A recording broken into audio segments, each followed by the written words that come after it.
Maria, boleh minta tolong ditampilkan materinya ya, Bunda Maria ya. Iya. Oke. eh Assalamualaikum warahmatullahi wabarakatuh. Selamat malam, bunda-bundanya semuanya. Terima kasih banyak. Ini udah berkali-kali ya kita bekerja sama dalam webinar ya, Bunda ya. Terima kasih banyak sudah meluangkan waktu. Tidak henti-hentinya bunda-bunda ini tidak ada lelah-lelahnya untuk mencari ilmu untuk si kecil. Semoga diberikan berkah oleh Allah ilmu yang kita punya ini untuk kita terapkan di kehidupan sehari-hari. Malam ini saya mendapatkan amanah dari panitia untuk membawakan materi tentang manajemen emosi ibu dalam mengelola manajemen seorang ibu dalam mengelola emosinya. Nah, oke, kita boleh next slide. Benar sekali nih, kebetulan banget panitia kasih tema ini karena memang anak itu belajar emosi itu dari ibunya. Emosi manusia itu kan ada dasarnya, Bunda. Jadi dasar dari emosi itu bukan artinya marah ya. Kadang-kadang kita mengartikan emosi itu sebagai marah. Aku lagi marah nih, lagi emosi gitu ya. Padahal emosi itu adalah perasaan yang akhirnya memberikan sensasi pada tubuh kita. Jadi fisik dan mental kita itu tidak bisa dipisahkan. Kita adalah makhluk yang dimana kesehatan fisik kita mempengaruhi kesehatan mental dan sebaliknya. Jadi ketika kita merasakan sesuatu, entah itu takut, senang, kecewa, malu, badan kita ini merespon, Bunda. Itu yang namanya emosi. Jadi ketika kita misalnya malu, jantung kita kasih eh, perintah ke tubuh bahwa eh kita malu nih, kita harus nutupin wajah kita karena kita malu banget gitu ya. Secara secara anatomi tubuh kita memang nggak kayak gini, nggak nutup mata nggak nutup wajah secara langsung gitu ya. Tapi Kamu eh, nggak punya matematik. secara tidak sadar tubuh kita ini memberi sinyal agar wajah kita ditutupi. Makanya ketika kita merasa malu, pipi kita merah, wajah kita merah. Itu adalah refleks tubuh kita untuk mengatasi si rasa malu tadi. Atau misalnya kalau kita dengar anak kita nangis gitu ya, kita bawaannya marah gitu ya. Aduh, kesel banget dengar anak nangis gitu ya. Sebenarnya yang dialami oleh badan kita adalah kita dikasih sinyal bahaya. Bahaya nih, anakmu terjadi sesuatu nih sama sama kamu. Makanya kita eh, cenderung bertindak impulsif, mendadak gitu ya, spontan ketika kita ngerasa marah gitu. Karena tubuh kita mengirim sinyal bahaya. Jadi, emosi itu, emosi dasar adalah aman dan tidak aman. Jadi pertama kali manusia kita ini ya kita dulu kan semuanya kita berawal dari janin ya.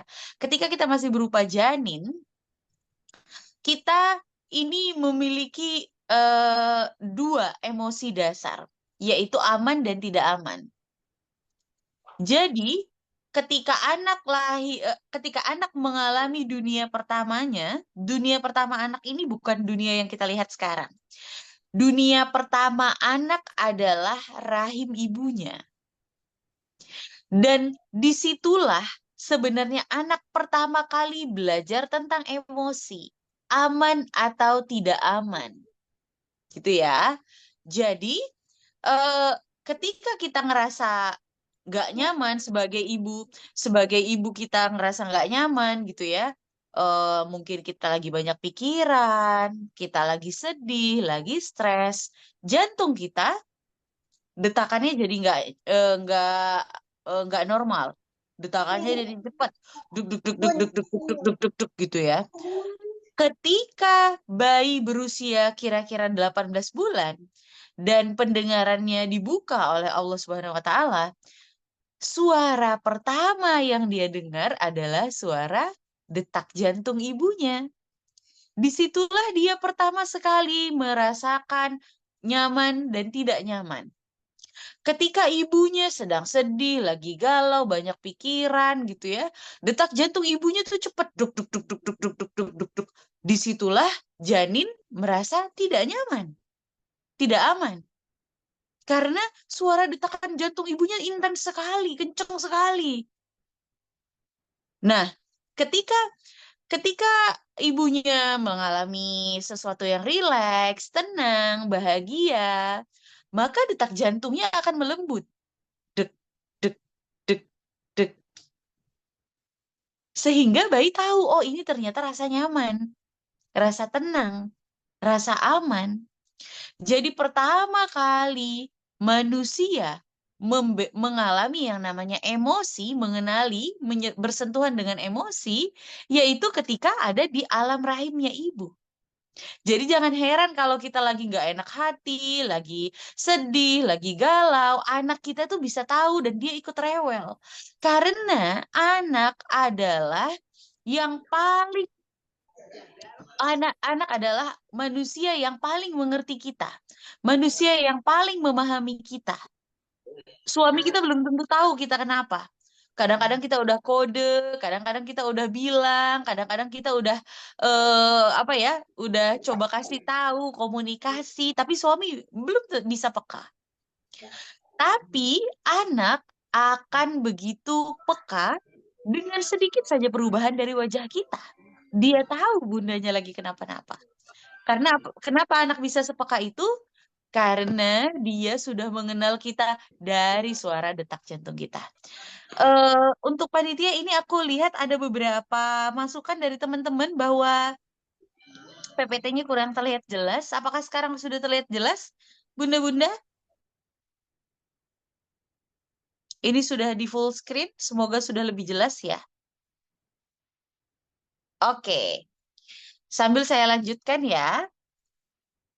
Kemudian di usia bayi ketika dia kira-kira bayi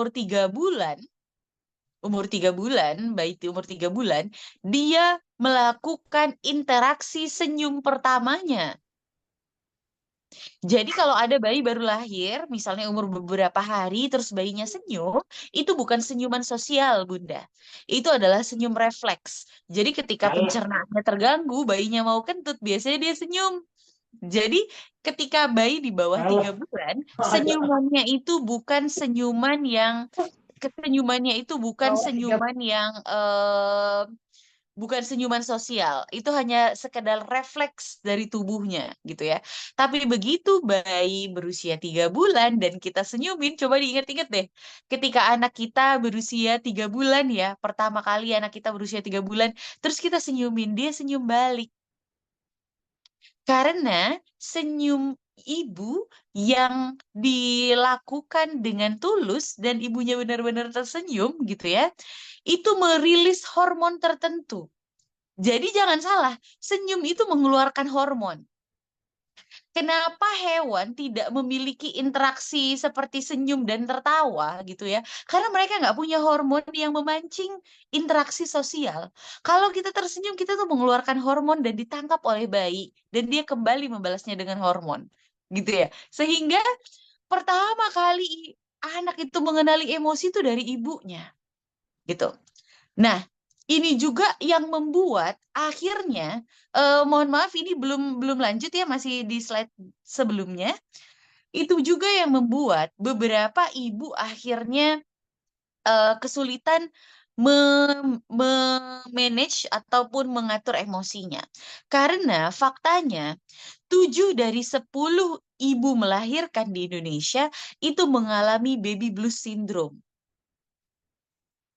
Dan 2 dari 10 ibu mengalami postpartum depression atau depresi pasca melahirkan. Ini 2 dari 10, Bu. Lumayan banyak.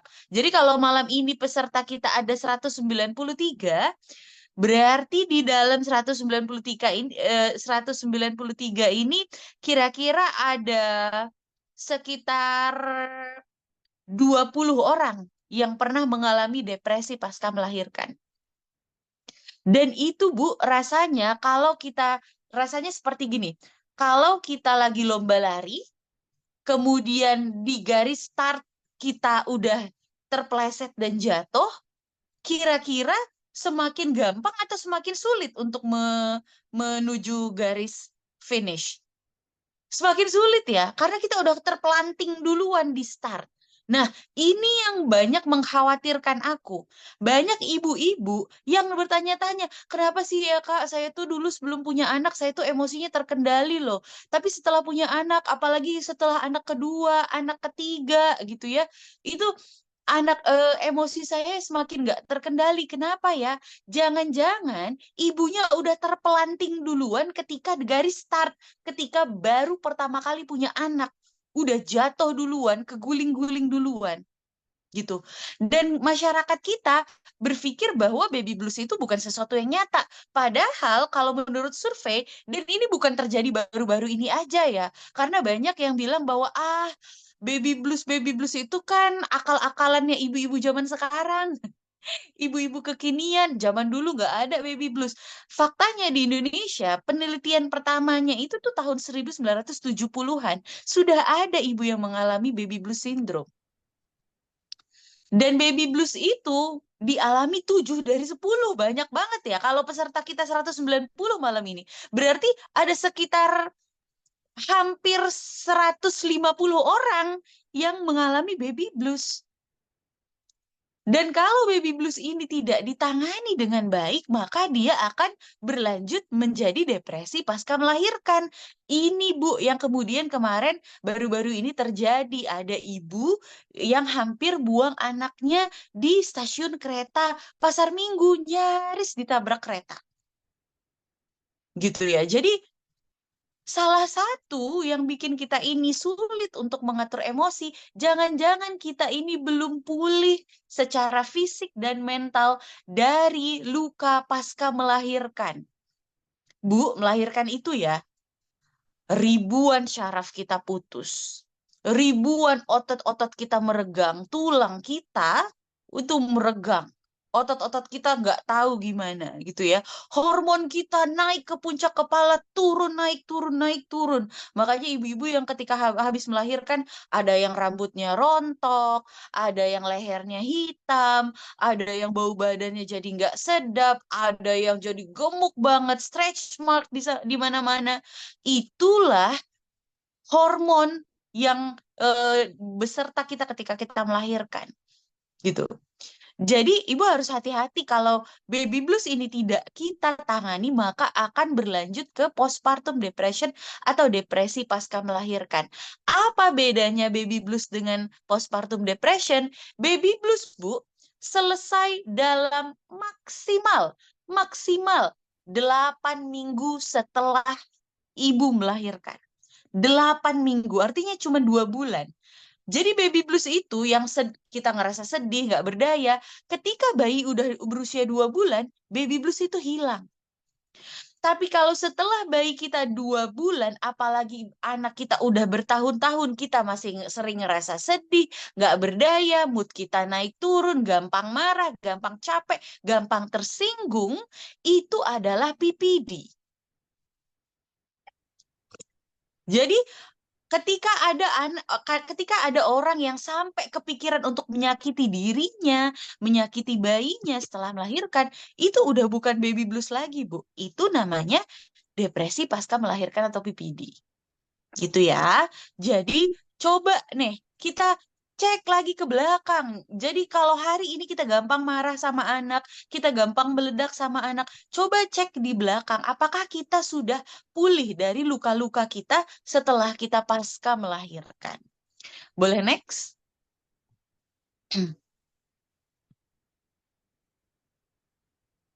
Oke, nah ini nih banyak bapak-bapak. Kalau ada bapak-bapak, Bun, kalau di sekitar kita ada suami, coba disamperin dulu, terus digedein volumenya ya, supaya suaminya juga denger ya. Kenapa para bapak itu kayaknya bisa fine-fine aja gitu ya, baik-baik aja mereka. Kenapa mentalnya ibu ini lebih rapuh, lebih gampang terganggu dibandingkan ayah? Jawabannya adalah yang pertama, karena ekspektasi masyarakat terhadap ibu itu lebih berat daripada terhadap ayah.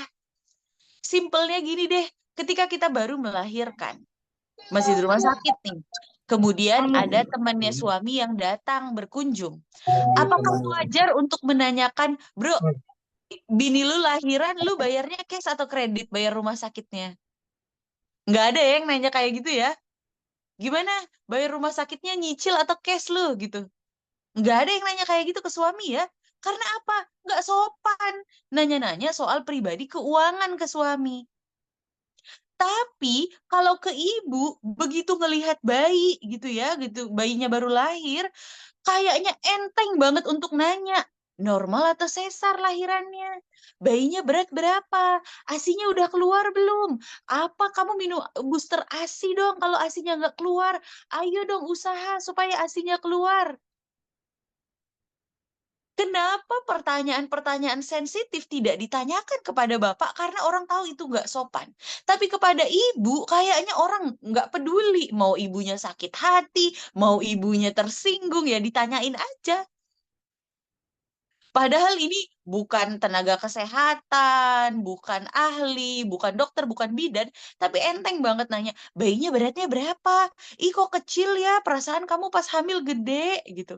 Enteng banget nanya kayak gitu.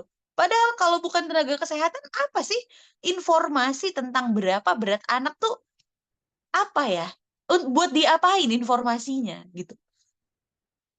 Banyak penelitian yang menunjukkan bahwa ketika fase MPASI, banyak ibu-ibu yang gagal fase MPASI gara-gara dia udah drop duluan ketika bayinya baru dilahirkan dan bayinya kecil. Bayinya adalah bayi dengan berat badan lahir yang rendah.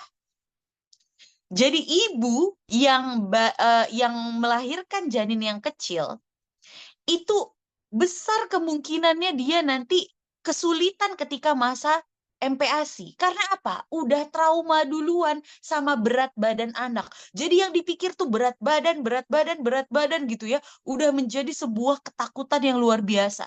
Jadi ketika dia mengajari anaknya makan lewat proses MPASI, bukannya dia mengajarin anaknya makan dengan ceria, dengan tenang gitu ya. Tapi udah deg-degan duluan karena udah kepikiran berat badan, berat badan, berat badan. Jadi udah nggak kepikiran lagi nutrisi, makan dengan tenang, makan dengan happy. Yang kepikiran berat badan, berat badan, berat badan. Padahal makan itu nggak sekedar buat berat badan. Makan juga adalah proses belajar bagi anak. Proses belajar yang tidak gampang. Gitu. Jadi ekspektasi. Dan ketika anak kurus, bapaknya tuh nggak pernah ditanyain. Yang ditanyain selalu ibunya. Ekspektasi masyarakat itu tuh ketinggian sekali. Jadi, ketika kita udah tahu bahwa ekspektasi kepada seorang ibu itu udah terlalu tinggi, kita sebagai sesama ibu, ayo kita rame-rame turunkan ekspektasi kita terhadap ibu. Kalau kita nanti menjenguk lahiran, ingatkan kepada sekitar kita, jangan pernah sok tahu dan sok pengen tahu berat badan janin. Emangnya kita siapa? Kecuali kita bidannya, kecuali kita dokternya. Kita baru tanya berapa berat badan bayinya karena kita mau analisa. Kalau kita bukan siapa-siapa, jangan tanya berat badan bayinya. Tanya ibunya, gimana? Ada yang dirasa nggak? Pasti kamu capek ya? Butuh apa? Karena ibu yang baru melahirkan itu lagi recovery. Terus jangan tanya juga, mau ASInya udah keluar. Mungkin bagi kita ini adalah bentuk support agar ibunya mau menyusui. Iya, kalau ibunya dalam kondisi fit untuk menyusui. Kalau tidak, apakah nggak dia makin down? Jadi ya udah, biarkan. Kalau kita bukan nakes, jangan. Jangan tanya-tanya soal eh, jangan tanya-tanya soal detail berat badan bayi dan sebagainya. Kemudian hormon. Hormon pertumbuhan bayi, hormon pertumbuhan yang penting untuk anak-anak kita semuanya ada di tubuh ibu, mulai dari hormon hamil, melahirkan, menyusui, kemudian nanti kita untuk apa refleks untuk menanggapi tangisan anak, semua hormonnya ada di ibu, di bapak nggak ada. gitu ya. Jadi berat sekali kita. Udahlah kita yang hamil, ngerasain sakit, ngerasain naik berat badan, rambut rontok, ketek jadi hitam, leher jadi hitam, belum lagi kulit kita jerawatan, ada yang kena gangguan penyakit kulit, ada yang jadi punya gangguan saluran buang air kecil, ada yang jadi preeklamsia. Wah, semuanya kita juga, semuanya kita yang kena. Sementara Bapak nggak kena apa-apa, tubuhnya tidak mengalami perubahan apa-apa. Jadi wajar kalau mental kita lebih rapuh. Kemudian yang terakhir, masyarakat menganggap bahwa pekerjaan sebagai seorang ibu bukan sebagai pekerjaan yang berharga. Gitu. Saya kadang-kadang suka kesel gitu ya, suka sebel kalau ada ibu-ibu yang ditanyain gitu, pekerjaannya apa Bu? Jawabnya sambil nunduk, sambil malu-malu, jawabnya saya cuma ibu rumah tangga. Loh kok cuma? Bu, kalau ada yang nanya sama kita, apa profesi Anda? Jawab dengan bangga, jawab dengan dada yang tegak. Saya ibu rumah tangga. Jangan berpikir ibu rumah tangga itu tuh cuma, apakah ada dokter yang bilang kayak, saya cuma dokter? Enggak, saya dokter. Jadi ibu rumah tangga, jawab dengan bangga, kita tuh ibu rumah tangga. Kita itu meskipun gak ada slip gajinya ibu-ibu, kita itu kalau semua jerih payah kita diuangkan, penghasilan kita tuh puluhan juta loh sebulan. Bayangin aja, catering makan deh, catering makan untuk satu orang 3 kali sehari, selama 30 hari sebulan, cukup nggak 1 juta sebulan? Satu orang, nggak cukup ya? Kalau satu keluarga isinya ada 4 orang, berarti 4 juta buat makan doang. Itu makan doang. Belum jasa bersih-bersih, belum jasa jastip. Iya dong, ke pasar itu kan jasa jastip namanya ya. Enak aja. Jasa kita ke pasar tidak diperhitungkan. Belum jasa antar jemput anak sekolah. Anak saya kemarin ditawarin, Bu Halimah mau nggak antar jemput sekolah gitu. Berapa Pak sebulannya? 800.000. Enggak, saya aja yang antar jemput. Saya bilang gitu. Mahal, Bun.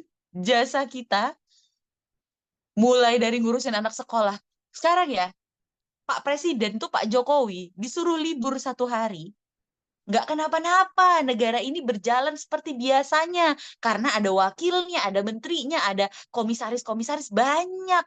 Wakilnya Pak Jokowi kalau dia mau libur sehari. Ibu rumah tangga libur sehari. Anaknya kagak makan. Suaminya ke kantor bajunya lecek. Anaknya ke sekolah kaos kakinya beda sebelah. Pasar-pasar sepi. Ekonomi negara ini runtuh. Sehari ibu-ibu rumah tangga memutuskan untuk libur. Jadi kalau ada yang nanya, apa Bu pekerjaannya? Jawab dengan bangga, saya ibu rumah tangga. Karena rasa minder, rasa tidak berharga, rasa bahwa diri ini tidak berdaya adalah salah satu penyebab kita nggak bahagia sebagai ibu.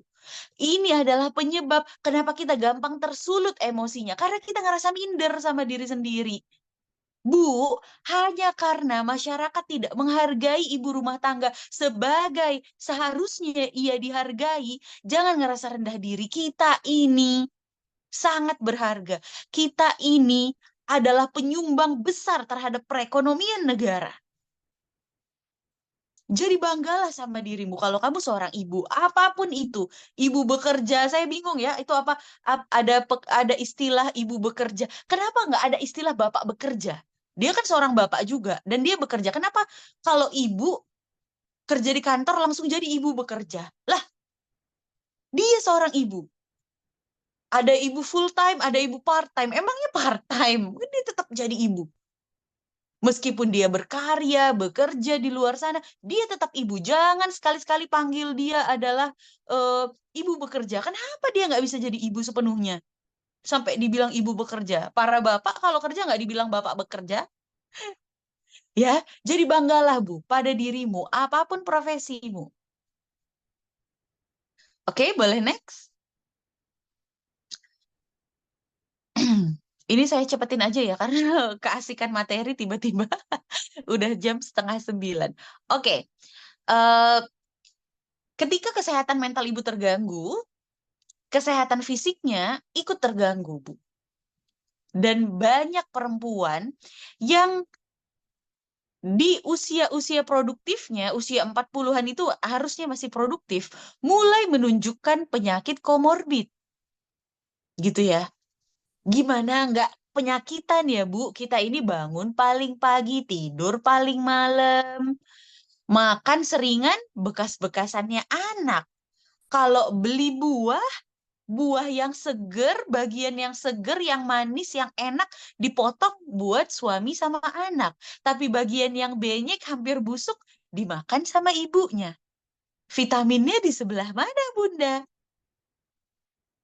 Gitu ya. Kalau makan gitu ya ikan, bagian dagingnya yang paling enak, makan masak ayam goreng yang bagian paling enak, paling dagingnya paling juicy, dikasih buat anak, buat suami. Ibunya makan tulangnya, cekernya, kepalanya. Di mana gizinya, Bu? Istirahat, boro-boro bisa istirahat.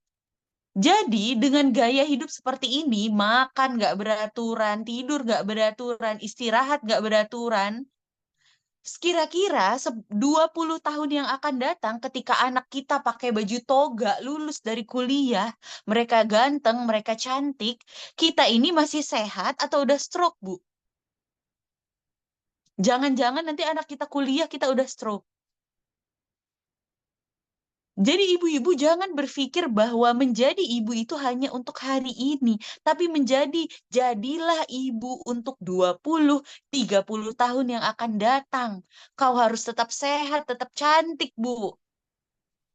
Jadi jangan selalu mendahulukan keperluan anak, yang enak-enak buat anak, dirinya sisa-sisaannya doang gitu ya. Jangan, kita mau jadi ibu yang paling sehat, yang cantik, yang tetap seger buger ketika nanti anak kita udah sukses di harinya ketika dia dewasa. Kemudian, ketika seorang ibu kesehatan mentalnya terganggu, dia itu nggak responsif sama kebutuhan anak, baik itu kebutuhan fisik dan kebutuhan emosional. Saya, Bu, dikasih eh, sama Allah dikasih berkah gitu ya. Bagi saya ini berkah, dua anak yang sama-sama butuh pergi ke dokter tumbuh kembang agar bisa jadi anak seperti anak normal pada umumnya.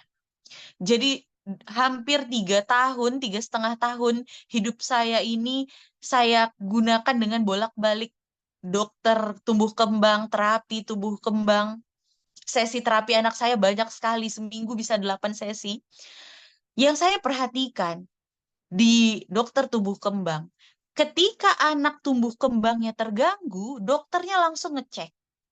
Ibunya memiliki masalah masalah mental atau enggak. Karena ketika ibu mentalnya terganggu, dia nggak responsif sama kebutuhan anak. Banyak kasus bayi yang mengalami nursing strike, bayinya nggak mau nyusu, itu biasanya ibunya yang stres.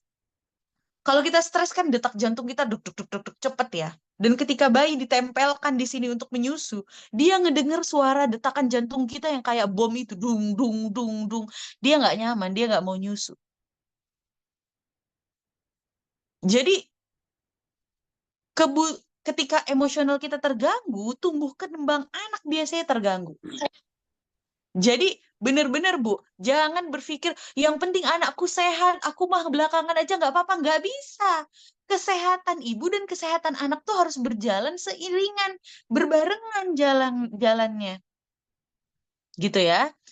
Kemudian banyak penelitian yang menunjukkan bahwa perkembangan anak itu ya tadi terganggu kalau ibunya memiliki kesehatan mental yang buruk.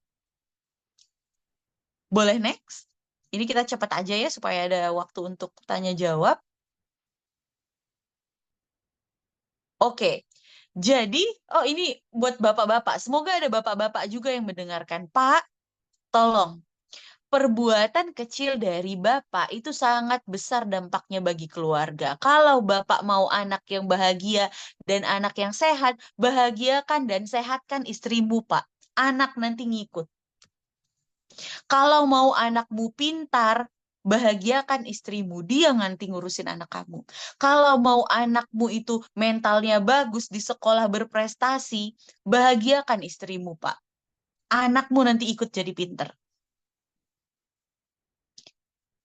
Karena ketika seorang ayah berusaha mati-matian menjadi ayah yang baik tanpa menjadi suami yang baik, anak akan membaca sesuatu yang hilang.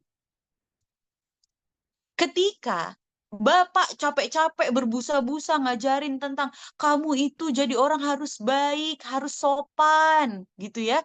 Tapi ketika bapak ngomong sama ibu, Bu, kopinya mana sih? Lambat banget sih, Bu. Kamu tuh nggak, badannya melar ya, Bu. Kok kamu jelek sih, Bu, sekarang?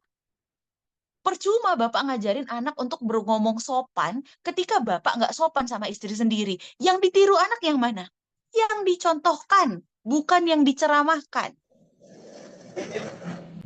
Jadi perubahannya ini harus dimulai dari bapak, gitu ya. Dan kemudian bapak juga harus sediakan. Bapak-bapak ini kan pada punya hobi ya. Ada yang hobi mancing, ada yang hobi futsal, ada yang hobi catur, ada yang hobi eh, volley, badminton, banyaklah hobinya ya Pak. Sekarang saya tanya bapak-bapak, atau saya tanya ibu-ibu, Bu, hobinya apa Bu? Jangan-jangan ini para ibu semenjak jadi ibu udah nggak tahu lagi hobinya apa.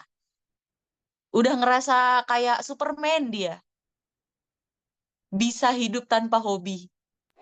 Kamu manusia, Bu. Kamu wajib punya hobi.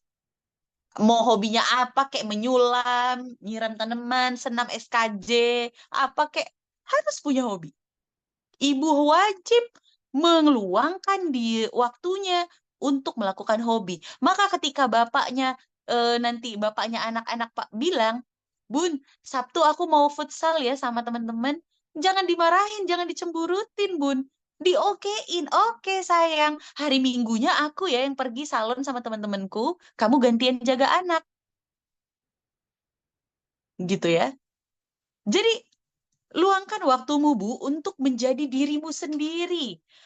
Berikan, kalau aku selalu bilang, kalau aku selalu bilang ke diriku, berikan Halimah waktu kepada dirimu untuk menjadi Halimah, bukan menjadi mama, bukan menjadi istri. Jadi Halimah saja. Apa yang Halimah pengen lakukan? Dia pengen tidur-tiduran sambil nonton Netflix, dia pengen pergi keluar jalan-jalan gak jelas, pengen makan bakso sendirian tanpa harus bagi setengah-setengah sama anak. Ayo, lakukan, gitu ya. Kemudian banyak sebagai ibu yang kita ngerasa bahwa kita nggak butuh temen lagi. Nggak apa-apa lah, aku nggak butuh circle-circlean. Nggak apa-apa, aku nggak butuh lah teman pertemanan. Pertemanan zaman sekarang fake, munafik. Bestiku cukuplah anak dan suamiku. Hei, jangan gitu, Bu. Kita ini manusia. Allah menciptakan kita sebagai makhluk sosial. Kita perlu lingkungan sosial. Perlu berteman. Jangan sampai kalau ketemu sama manusia dewasa jadinya ngangong-ngangong karena sehari-hari dia ngomong sama anak kecil. Jadi lupa bahasa orang dewasa. Harus tetap punya teman. Ya, jadi salah satu yang membuat kita bisa bahagia adalah memiliki support system, memiliki teman, memiliki hobi, luangkan waktu untuk menjadi dirimu sendiri. Gitu. Oke, boleh next. Saya rasa cukup dulu ya, kita cukupkan karena waktu kita semakin menyempit. Semoga nanti kita bisa membahas lebih jauh di sesi tanya jawab. Saya mohon maaf untuk kesalahan penyampaian.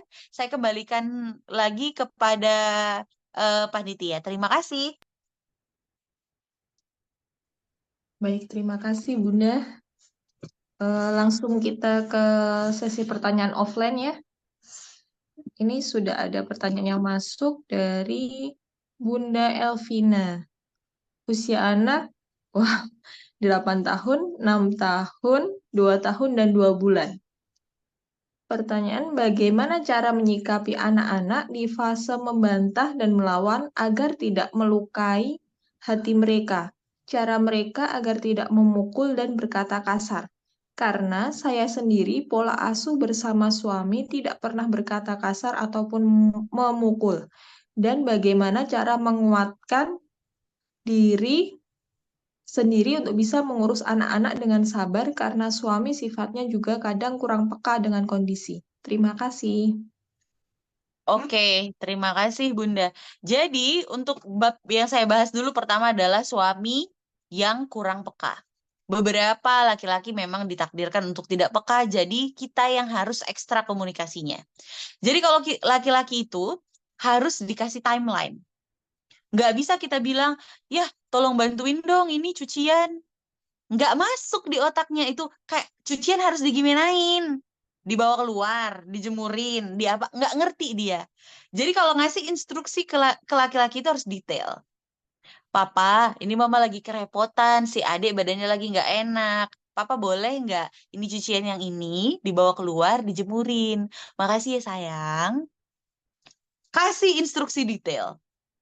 Kalau nggak detail, suami itu kayak memang kalau mengharapkan kepekaan, suami itu nggak punya kepekaan kayak kita. Kita nih Bun, lagi duduk di sini aja ya, lagi dengerin webinar, pikiran kita tuh udah bisa loncat kemana-mana. Besok pagi anak bawa bekal apa, besok mau masak apa, besok bayar tagihan apa. Otak kita tuh set, set, set, set, set, kemana ya? Semuanya diurusin. Laki-laki itu otaknya satu, ya di depan dia, yang dihadapin dia, itu yang dilakukan. Gitu. Kenapa laki-laki tidak rentan terhadap stres? Karena otaknya nggak bercabang, sementara kita bercabang kemana-mana. Kalau mereka tuh lurus aja. Jadi kalau kita kasih instruksi tidak detail, tidak bakalan dikerjakan. Jangan mengharapkan kepekaannya. Kalau kita kan peka ya, anak kita lihat udah agak nggak nyaman, oh ini kayaknya lapar nih. Atau rumah kita lihat, aduh mulai nggak enak kalau diinjak, oh berarti ini berdebu nih, harus dipel nih. Atau kita begitu peka sama kejadian di rumah kita sehingga otomatis aja kita lakukan. Sementara laki-laki kan nggak terbiasa seperti itu. Dari kecil aja mereka nggak melakukan pekerjaan rumah. Jadi nggak bisa peka gitu ya. Jadi jangan mengharapkan kepekaan suami, tapi kasih suami instruksi detail. Karena ini penting. Buat yang kedua, agar suami bisa jadi support system yang baik Pak untuk ibu. Kalau ibunya tidak dapat support system yang baik dari suami, tentu saja mengurus 4 orang anak dengan jarak yang begitu rapat melelahkan, Bun. Jangankan Bunda, Superman aja kalau disuruh kayak gitu nggak kuat. Tuh ya, jadi benar. Bunda emang harus cari bantuan, cari support system, dan itu dilakukan dengan mengkomunikasikan ya dengan suami. Kemudian tadi masalah anak yang sering memukul dan juga berkata kasar. Mungkin saatnya melakukan yang namanya eh, ketegasan. Kadang-kadang ketika anak melakukan itu, kita tuh langsung pengen menasehatin panjang. Itu tuh nggak baik, mukul tuh nggak baik. Gimana perasaan kamu kalau kamu dipukul? Kan nggak enak, jangan lakukan itu lagi ya. Itu kepanjangan bagi anak. Jadi setiap kali anak mulai memukul atau anak mulai berkata kasar, sesingkat mungkin tegur anak, singkat, tegas. Dek, itu nggak boleh. Kalau diulangin sekali lagi, nanti adek nggak boleh main waktu setelah makan siang. Sudah, hentikan diskusi. Nggak perlu dijelaskan apa, nggak perlu dinasehatin apa. Karena ketika anak masih dalam tahap emosinya yang meluap, logikanya nggak jalan. Jadi biarkan saja dia meluapkan emosinya, kita ajarkan bahwa, nih, ada batasannya kalau kamu lagi meluap seperti itu. Ini batasannya. Kasih batasannya doang. Nanti edukasinya tentang kenapa memukul itu nggak baik dan kenapa berkata kasar itu nggak baik. Nanti kalau anaknya sudah tenang supaya masuk ke logika dia. Kalau kita menasehati anak saat itu juga ketika dia emosinya lagi meluap, nggak masuk memang ke logikanya. Jadi Kasih batasan tegas saat itu juga, nanti ketika anak emosinya udah lumayan menurun, baru kita ajarkan apa sih di balik sikap yang tidak boleh kasar dan tidak boleh berkata tidak baik. Seperti itu. Semoga bisa menjawab, Bunda. Terima kasih untuk pertanyaan kedua dari Bunda Hendila, usia anak 3,5 tahun dan 1 tahun. Pertanyaan yang pertama, oh, satu saya. Jujur, saya sering kehabisan kata-kata ketika memberitahu anak kalau sesuatu yang dia lakukan tidak baik atau tidak benar, dan jadinya cenderung menjadi mendiamkan. Apalagi ketika diberitahu, si anak menjawab biarin. Bagaimana seharusnya respon orang tua ketika anaknya menolak diberitahu? Oke, baik, Bunda. Jadi, ketika anak mulai cari gara-gara, kita bisa ngerasain ya, ini anak kayaknya nakalnya emang sengaja nih. Dibikin-bikin nih, mancing-mancing nih. Pasti bunda-bunda Pak bisa ngerasain anak mulai mancing-mancing emosi kita. Itu adalah cara anak untuk menarik perhatian. Itu adalah cara anak untuk meminta perhatian kita. Mungkin kita terlalu sibuk sama pekerjaan di dapur. Mungkin kita terlalu sibuk merhatiin adiknya. Mungkin kita terlalu sibuk sama pekerjaan kita. Itu semakin intens sifat nakal seorang anak, berarti semakin intens permintaannya untuk diperhatikan. Sayangnya, ketika dia berbuat nakal, berbuat jahil, kitanya justru memperhatikan, memberi perhatian. Misalnya nih, ketika anak lagi main anteng gitu ya, tidak berbuat nakal, kita cuekin dia karena kita pikir ah biarin lagi anteng. Tapi begitu dia berbuat nakal, begitu dia berkata yang tidak baik, kita langsung balik arah ke dia, kita langsung bilang, "Heh, kamu tuh nggak boleh gitu, gini gini gini gini." Kita nasehatin panjang lebar. Yang tadinya nggak ngobrol sama aku, ketika aku berbuat nakal, Bunda jadi ngobrol sama aku. Artinya, caraku meminta perhatian berhasil, kata anak. Jadi seneng dia. Karena anak itu nggak ngerti mau perhatiannya positif, mau perhatian negatif. Yang penting bagi dia perhatian. Lebih baik aku dimarah-marahin deh daripada dicuekin sama sekali. Karena bagi anak tuh dicuekin ibunya tuh sakit sekali. Jadi semakin sering kita bereaksi terhadap kenakalan anak, semakin sering kita reaktif, memberikan perhatian terhadap sifat nakalnya, semakin sering itu terjadi. Apa yang patut kita lakukan? Pertama, terapkan batasan. Kalau misalnya dia udah sampai eh, menyakiti orang lain atau menyakiti dirinya, merusak barang, membanting pintu, kita bilang, ini nggak boleh. Kalau kamu lakukan satu kali lagi, akan ada satu hak yang keambil. Haknya itu bukan hak makan ya Bunda ya. Misalnya hak untuk main gadget, hak untuk pergi main di luar, itu tuh terpaksa diambil kalau kamu ulangin. Ini peringatannya, gitu. Tegas saja kayak gitu. Dan tidak usah dinasehatin tentang apa yang seharusnya dia lakukan, dia harus gimana. Jangan dinasehatin. Ketika anak emosinya sedang meluap, kita jangan nasehatin. Mundur aja. Yang penting kasih batasannya. Segini, tek, mundur. Gitu ya. Ketika nanti anak sedang anteng, tidak berbuat yang aneh-aneh, lagi baik. Pasti ya anak ada ya dalam Iya, sehari tadi mah nggak pasti ada anak yang ada masanya anak sedang berbuat baik. Nggak mungkin anaknya nakal terus. Pasti ada kebaikannya ya anak kita. Misalnya dia lagi anteng main sendiri atau lagi dia ngajak adiknya main, pujilah dia dengan pujian yang tulus. Wah, kamu ternyata bisa loh main sendiri tanpa ngerusakin mainan.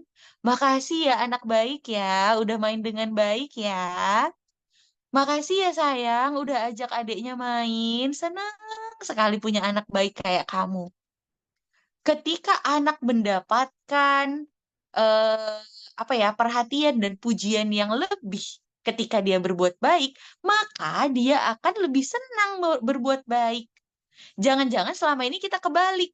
Kalau dia sedang berbuat baik, kita nggak kasih reaksi apa-apa. Kalaupun ada reaksinya ya seadanya doang. Cuman bilang, makasih, makasih. Tapi begitu anak berbuat buruk, wah reaksinya berlebihan sekali. Sehingga anak membaca bahwa, oh aku harus melakukan sesuatu yang mendapat reaksi berlebihan nih.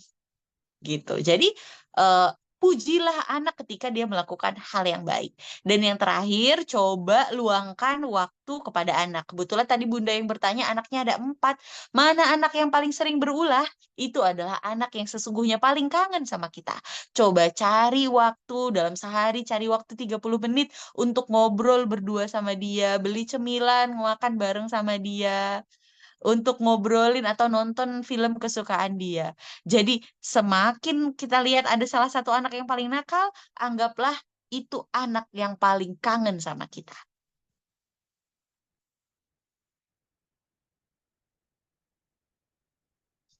Demikian Bunda, semoga bisa menjawab. Boleh pertanyaan berikutnya? Baik, pertanyaan selanjutnya dari Bunda Latifah, usia anak 4,5 tahun dan 1,5 tahun. Yang pertama, apakah orang tua yang mengalami pengasuhan kurang menyenangkan semasa kecil berpeluang besar akan menurunkan pada anaknya? Jika iya, bagaimana cara membasuh luka tersebut sehingga tidak berlanjut kepada anak? Yang kedua, apa tanda-tanda red flag emosi orang tua sudah tidak wajar dan harus konsultasi ke psikolog? Terima kasih. Oke, baik. Terima kasih. Jadi, memang yang namanya pola asuh yang tidak baik itu hampir selalu berupa siklus. Siklus yang terus-menerus berputar di situ-situ aja. Yang namanya siklus ya, dia muter di situ-situ aja. Kenapa ini menjadi sulit memutuskannya siklus ini? Karena ilmu parenting yang paling nempel di kepala kita itu bukan ilmu parenting yang kita dapat dari webinar atau yang kita baca di artikel atau kita nonton di sosial media. Itu tuh kayak lewat doang. Makanya ada yang bilang, aduh udah capek-capek belajar parenting tapi nggak bisa diaplikasikan, susah banget aplikasinya gitu. Teori mah gampang, prakteknya susah. Iya, karena untuk melakukan praktek kita butuh yang namanya memori. Sementara memori kita, otak kita, parenting dalam kepala kita adalah apa yang kita rasakan dari masa kita kecil sampai kita remaja. Bagaimana orang tua kita memperlakukan kita, itu yang paling nempel di sini. Sehingga ketika kita menjadi orang tua, kalau tidak kita sadari ini pola buruknya di sebelah mana, kita tanpa sadar akan melanjutkan kepada anak. Dan pola pola buruknya ini nggak melulu tentang misalnya ya, orang tua saya dulu suka mukul, terus saya juga jadinya suka mukul. Nggak selalu gitu. Bisa juga kayak gitu, tapi nggak selalu kayak gitu. Bisa juga jadi seperti ini. Orang tuanya dulu pelit, nggak boleh, apa-apa nggak boleh, apa-apa nggak dikasih, apa-apa nggak dibeliin. Ketika si anak ini kelak jadi orang tua, malah terlalu kendor ke anaknya. Apa-apa dibolehin, apa-apa dibeliin, apa-apa dikasih. Jadinya anaknya jadi ngelunjak gitu ya. Jadi siklus ini kalau kita tidak sadari, makanya kadang-kadang saya bilang, menyadari apa yang kita alami ketika kecil itu bukan dalam rangka mencari-cari kesalahan orang tua, tapi untuk mempelajari pola tindakan kita. Kita ini, tindakan kita ini adalah pola yang kita terima ketika kita kecil. Siapa di sini kalau ada masalah sama suami, bawaannya pengen diem. Diajak ngomong sama suami, diajak ngomong bahasin permasalahan sama suami, malah makin panas. Ih, nanti aja bahasnya, kesel aku. Aku lagi kesel gitu. Tapi keselnya itu diem. Nggak bisa ngomongin. Nah, kemungkinan kita adalah korban silent treatment ketika kecil. Kalau kita salah, ibu kita diem-diem aja, cemberut-cemberut aja. Jadi kita ngerasa bahwa kalau aku lagi punya masalah sama suami, solusinya ya aku ngambek, cemberut, gitu. Kita nggak tahu bahwa pola yang sehat adalah pembicaraan permasalahan yang nggak nyaman ini ya dibicarakan, gitu. Atau ada orang yang nggak bisa ditinggal sama sekali. Misalnya gini, kayak tadi ada yang bilang semenjak jadi ibu aku nggak punya temen, gitu ya. Banyak loh ibu-ibu yang akhirnya nggak punya teman karena dia berburuk sangka sama temennya. Temenku kan semuanya pada wanita karir, aku sendiri yang ibu rumah tangga, pasti mereka nggak mau temenan sama aku. Padahal belum tentu gitu. Atau teman-temanku kan belum pada nikah, aku sendiri yang udah nikah. Pasti mereka nggak mau lagi deh ngobrol sama aku, udah nggak frekuensi. Padahal belum tentu gitu. Atau misalnya ngeliat temen bikin Instastory atau bikin postingan, tuh kan mereka jalan-jalan nggak ngajak-ngajak aku, padahal kitanya yang nggak pernah muncul di grup ketika lagi ada pembicaraan. Jadinya kita ke skip, nggak diajak. Nah, siapa nih polanya suka mengurung diri sendiri? Itu kan hasil dari pola masa kecil juga. Jadi pelajarilah masa kecil kita. Ingat-ingat, kalau kita berbuat kesalahan, orang tua kita tuh responnya apa?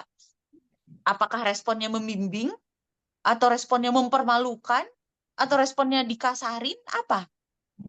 Ketika kita memiliki prestasi misalnya, apa respon orang tua? Apakah orang tua senangnya berlebihan sampai dia woro-woro ke tetangga? Atau responnya biasa aja? Apa responnya malah ngebully, ngerendahin, nyepelein prestasi kita? Apa? Pola-pola ini akan kebawa terus soalnya sama kita. Ya, jadi memang parenting itu hampir selalu berupa siklus, akan berulang kalau kita tidak menyadari pola apa yang kita miliki.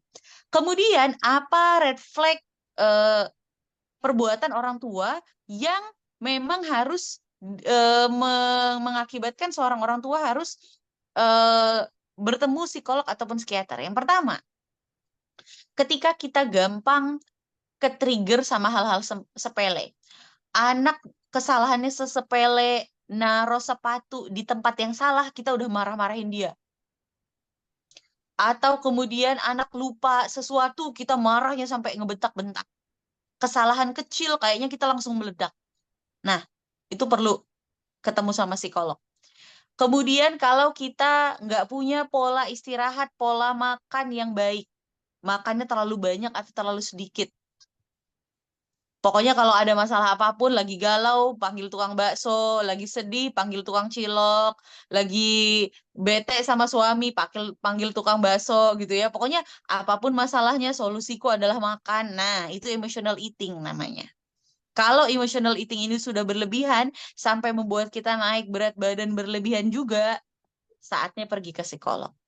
Kemudian terakhir, kalau kita memiliki pola relasi yang nggak sehat dengan orang lain, kita nggak punya hubungan yang sehat dengan teman, nggak punya teman, tapi sama keluarga juga hubungannya nggak sehat, sama suami apalagi, sama anak emosian terus. Nah, ketika pola relasi sosial kita udah mulai nggak baik, itu tandanya kita harus pergi ke psikolog. Demikian, semoga bisa menjawab. Baik. Izin lanjut ke pertanyaan Resen ya Bunda. Silahkan untuk Bunda Megayana. Nggih, terima kasih sebelumnya untuk kesempatannya. Saya izin off kamera ya, Bun ya. Baik, Bunda.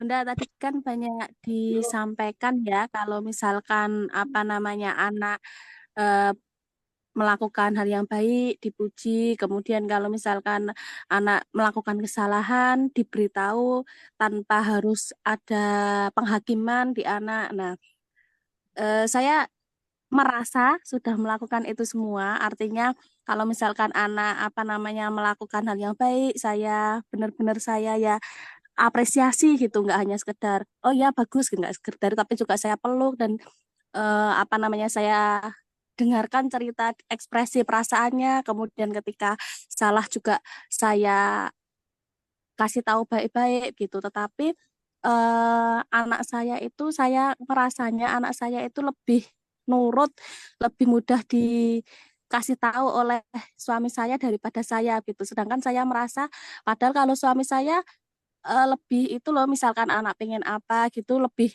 nggak dikasih gitu.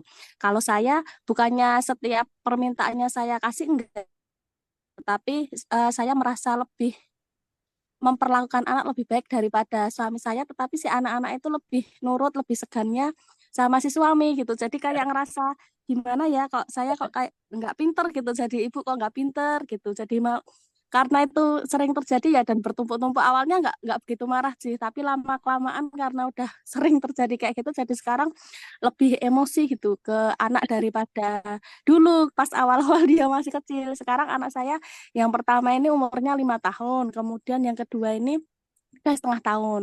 Sebenarnya adiknya itu kalau menurut penglihatan saya, pengamatan saya itu dia lebih nurut daripada kakaknya. Cuma karena melihat kakaknya ya Bun ya gitu, jadi mungkin ikut-ikutan gitu. Cuma yang anak pertama itu benar-benar, jadi kalau misalkan dimarahi ayahnya gitu, dia larinya ke saya. Disuruh ayahnya dia nggak mau, dia larinya ke saya. Tapi ada part-part di mana misalkan saya ngomong baik-baik atau meminta mandi lah gitulah, meminta mandi gitu dia banyak alasan dan macam-macam. Sedangkan kalau sama suami saya eh, nurut gitu. Jadi di sisi lain suami saya jadi kayak ngejat saya nggak bisa merawat anak dengan baik gitu loh. Itu kan jadi kayak bikin udah berusaha maksimal tapi kok ya adanya salah terus gitu. Gitu sih. Gimana untuk menyikapi itu dan biar anak bisa lebih nggak harus tunduk ke saya sih tapi setidaknya segan dan menghormati saya gitu kayak ke ayahnya gitu Bun. Makasih Bunda Halimah. Baik, terima kasih banyak Ibu Mega, benar ya? eh Ya, betul. Gini, Bunda Mega. Hmm, saya tadi tergelitik sama kalimat bahwa kok kayaknya saya gagal dan suami yang berhasil parentingnya. Justru kalau dari ceritanya Bunda Mega, aku mendapat kesan bahwa bundanya yang berhasil. Kenapa? Karena anaknya merasa aman untuk mengekspresikan, untuk memberikan pemikirannya kepada bundanya. Anak itu, Bunda, fitrahnya justru mereka tuh nggak nurut. Karena kita di Indonesia selalu berpikir bahwa anak yang baik adalah anak yang nurut, manut, gitu ya. Salah. Anak adalah makhluk yang otaknya sedang berkembang pesat dan mereka sedang apa ya, logikanya sedang berkembang pesat gitu ya. Sehingga banyak pertanyaan-pertanyaan dan bantah-bantahan yang mereka keluarkan bukan karena mereka nakal ataupun tidak hormat, tapi justru karena mereka mengeluarkan pendapatnya yang tulus, yang murni dari dirinya, dari pemikirannya. Dan dia tahu persis bundanya adalah tempat aman untuk mengeluarkan pendapat ini. Sementara ayah nggak aman untuk mengeluarkan pendapat ini. Misalnya disuruh mandi, kenapa sih kita harus mandi? Mandi itu manfaatnya apa sih? Aku kan nggak bau, aku kan nggak keringetan, kenapa harus tetap mandi? Kalau misalnya kita pandang dari perspektif patuh atau tidak patuh, ini adalah sebuah kenakalan, ya. Tapi kalau kita berpikirnya dari perspektif berpikir kritis, Bunda, berpikir kritis, ini anak lagi pinter loh. Dia mempertanyakan mandi itu untuk apa sih? Kenapa aku harus patuh sama instruksi mandi? Apa manfaatnya mandi itu? Oh, ternyata mandi itu manfaatnya untuk kesehatan. Mandi itu buat aku ngerasa nyaman, segar, dan tidurnya nanti jadi enak kalau malam. Ini adalah proses berpikir anak yang nggak bisa kita putus kayak gitu aja. Tahu nggak, Bun, kenapa akar dari anak jadi korban bullying? Jadi korban ya, jadi korban bullying. Karena dia nggak punya daya berpikir kritis. Misalnya ada teman yang ngebully dia, heh, kamu nggak punya iPhone ya? Atau kamu nggak punya mainan terbaru ini ya? Ah, cemen kamu, culun kamu, sana sana sana, anak culun, anak culun, anak culun.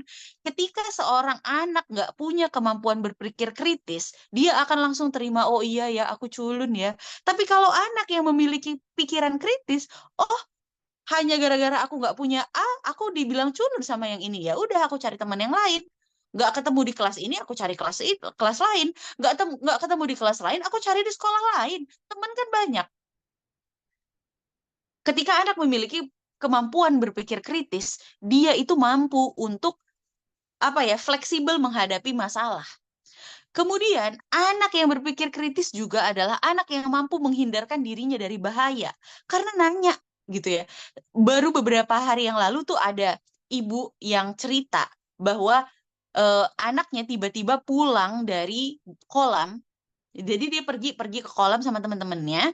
Terus tiba-tiba si anak ini pulang sendirian. Temennya masih berenang. Terus kata ibunya, kenapa kamu pulang duluan? Mana teman-temanmu? Teman-temanku masih berenang. Aku pulang duluan. Kenapa kamu pulang duluan? Ternyata dia bilang, ada bapak-bapak yang selalu ngikutin kami. Kalau kami berenangnya ke sini, bapak-bapaknya ngikutin ke sini. Kami berenang ke sana, bapak-bapaknya ngikutin ke sana. Teman-temannya ngerasa risih, tapi nggak berani mempertanyakan. Anak ini merasa risih, tapi kemudian dia langsung ambil tindakan dan pulang. Karena apa? Daya kritisnya jalan. Nggak wajar nih ada bapak-bapak ngikutin anak kecil berenang gitu. Dia menghindarkan dirinya dari bahaya. Sementara teman-teman yang lain tuh udah difoto-fotoin dalam keadaan pakai baju berenang. Si anak ini yang selamat gitu.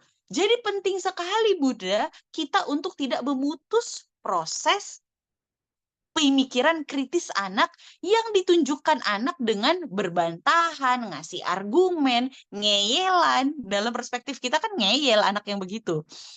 Tapi harus dipikirkan juga sisi positifnya. Saya paham sekali bahwa ketika kita dibantah rasanya nggak enak. Saya kan ibumu, gitu ya.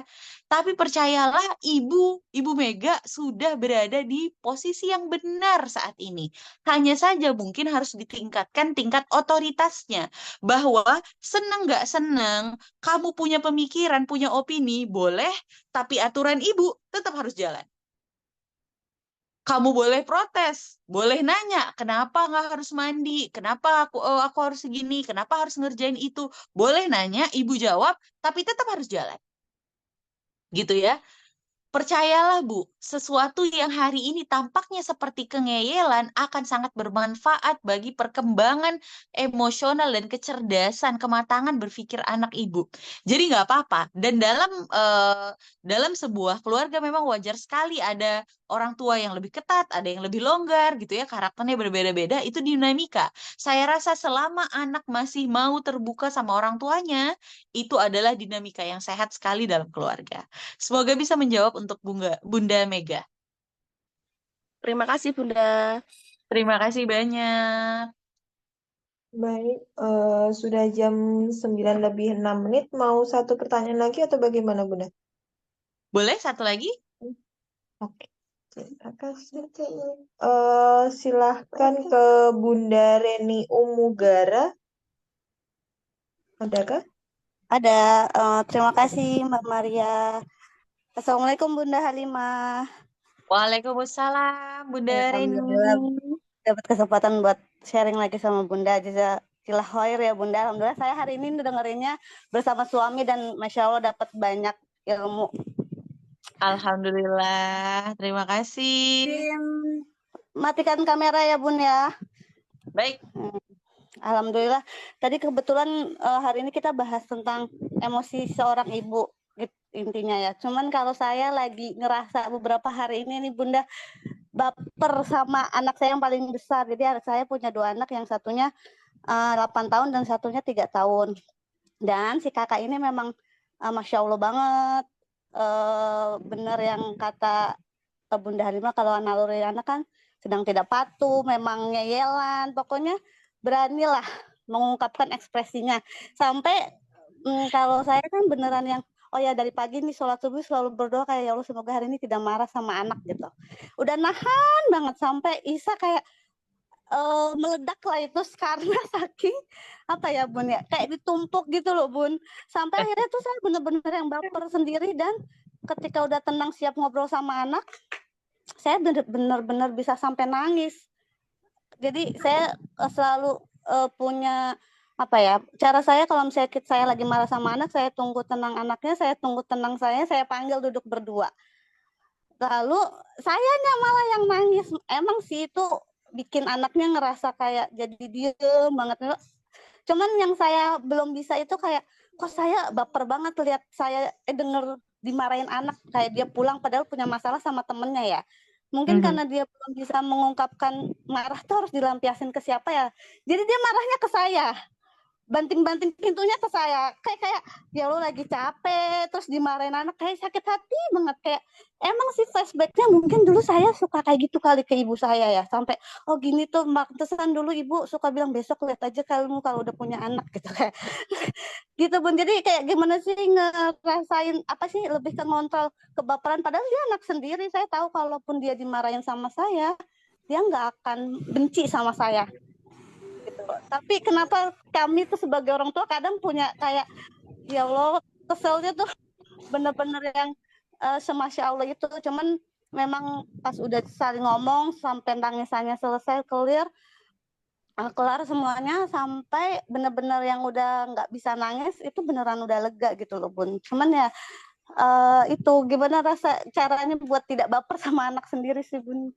Mohon sharingnya ya Bunda Halimah, syukron. Syukron Bunda Reni. Terima kasih banyak untuk pertanyaannya. Saya ketawa-tawa karena relate Bunda Reni. Anak saya kebetulan umurnya cuma selisih setahun sama anaknya Bunda Reni. Anak saya 9.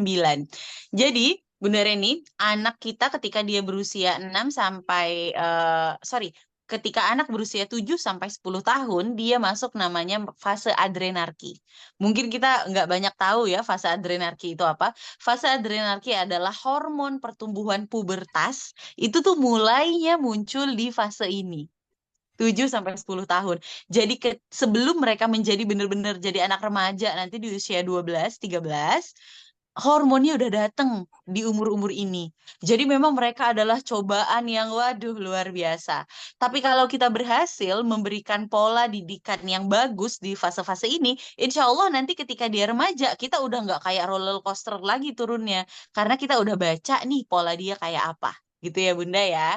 Itu yang pertama. Bahwa ini memang fase yang berat sekali anak-anak umur segitu.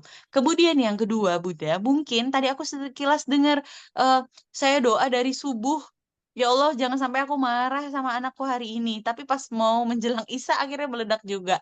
Mungkin doanya perlu diganti jadi seperti ini. Karena ketika kita bilang jangan, otak kita itu mengartikan laksanakan. Misalnya saya bilang, jangan pikirkan seekor gajah besar. Yang kepikiran ya gajah besar. Otak kita itu sulit untuk dikasih perintah dengan kata jangan. Gitu ya. Jadi kalau kita bilang jangan marah ya nanti kemungkinan akan marah. Mungkin doanya bisa diganti gini. Ya Allah, kalaupun hari ini saya marah, berikanlah saya kemampuan untuk marah dengan lembut. Karena anak perlu loh ngelihat ibunya marah. Anak gak harus selalu ngeliat ibunya senyum gitu ya. Emang ibunya malaikat senyum terus gitu ya. Anak boleh ngeliat ibunya marah. Tapi bagaimana marah yang lembut? Marah yang berwibawa. Gitu ya. Marah yang lembut, marah yang berwibawa itu seperti apa? Ketika anak banting pintu, saat itu juga ketika kita dengar suara bantingan pintunya, samperin dia. Mama ngerti kamu marah. Mungkin kamu sedang ada masalah sama teman. Tapi sekali lagi mama dengar ada suara bantingan pintu, mohon maaf, waktu kamu untuk pegang gadget, nonton YouTube, main game, harus mama potong 30 menit. Mama, nggak adil banget. Kan aku cuma sekali gak banting pintunya. Biasa alasan kan, ini kenapa langsung dipotong waktu nonton YouTube-nya? Oke, kalau sekali lagi kamu berbantahan seperti itu, mama potong jadi 50 menit. Mama paham kamu marah, boleh marah, tapi membanting pintu, merusak barang bukan cara marah yang baik. Mama juga sekarang lagi marah. Tapi mama tidak tinggiin suara mama, tidak banting pintu, tidak main cubit. Kita boleh marah, nak. Silakan marah. Mau menggambar gimana kemarahan kamu boleh. Mau pukul bantal karena kamu marah boleh. Asal jangan merusak dan menyakiti diri. Gitu ya. Jadi kita punya wibawa ketika kita marah. Bukan nggak boleh marah. Marah dengan kelembutan, marah dengan wibawa. Gitu ya. Jadi anak ngerasa bahwa emosinya diterima, tapi dia juga harus menjalankan peraturan. Gitu ya. Yang berat bagi anak adalah udahlah emosinya nggak diterima, penjelasan soal peraturannya dia nggak dapet gitu.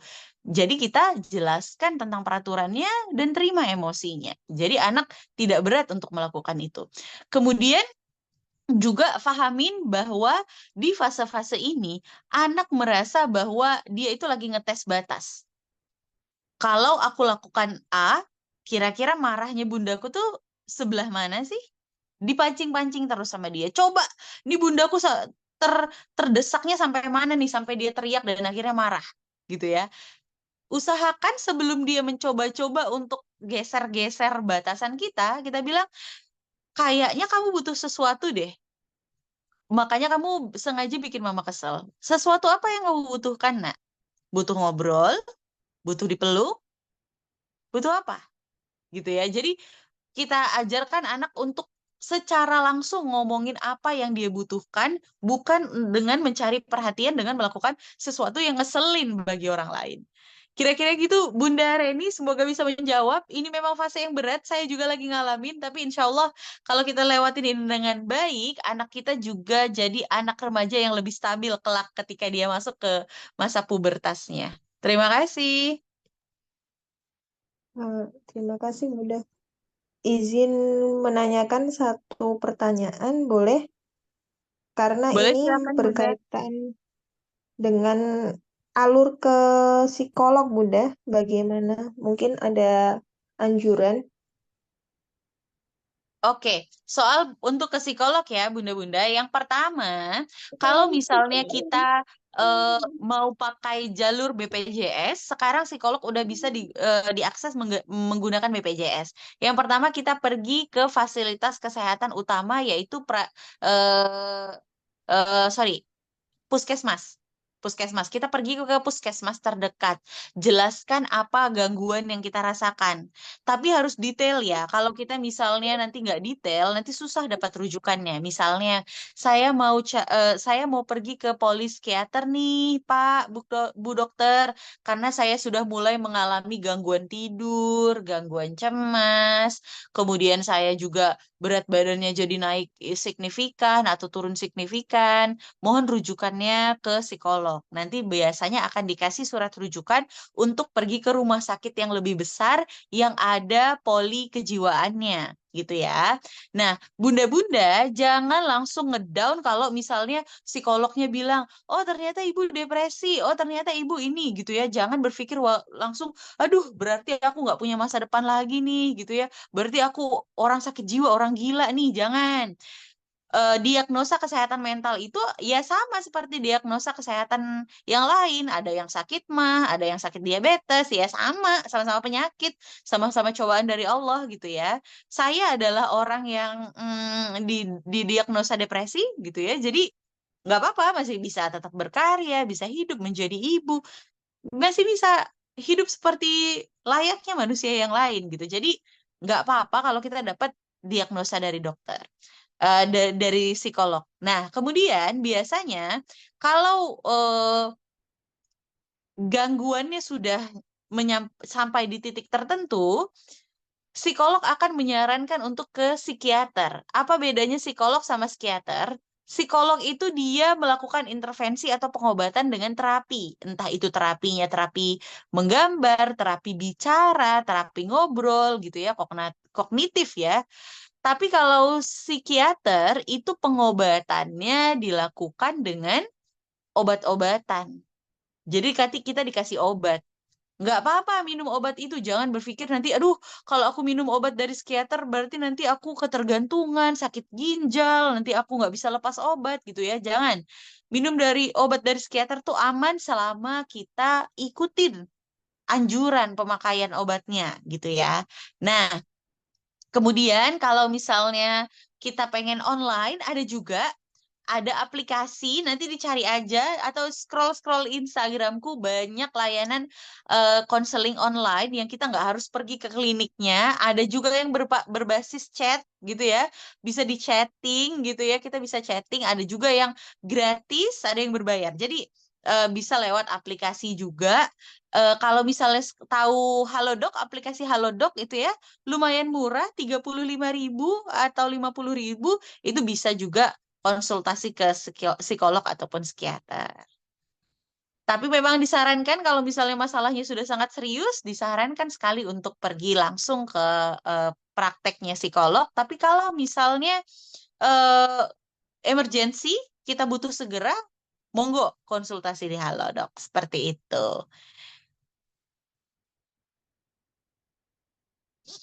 Seperti itu, Bunda. Semoga bisa menjawab. Baik. Terima kasih. Sudah habis waktunya. Boleh untuk closing statement-nya. Baik, terima kasih Bunda. Untuk penutupan, aku cuma mau bilang kita harus jadi ibu yang sehat, nggak cuma buat setahun, 2 tahun ke depan, tapi 10, 20 tahun ke depan. Seorang ibu nggak boleh berpikir bahwa dirinya itu adalah pemain cadangan yang nanti-nanti aja kebutuhannya. Kebutuhan ibu pun bagian dari kebutuhan keluarga. Kita ini mau maju dalam satu tim ya Bu. Anak nggak ada yang namanya anak sehat, anak bahagia tanpa ibu yang sehat dan bahagia. Jadi bunda-bunda semuanya aku doakan selalu dalam keadaan sehat dan bahagia. Amin. Amin. Izin untuk foto bersama dulu ya Bunda. Baik. Silakan Mbak Reni. Sebentar ya. Iya. Satu buat yang mau open cam buat kenang-kenangan bareng Bunda 5. 1, 2, 3. Lagi ya Bun. 1.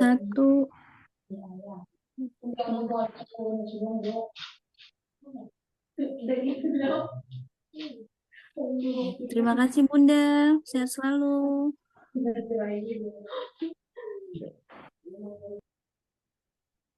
Terima kasih bunda-bundanya semua. Semoga sehat selalu. Saya pamit ya. Assalamualaikum.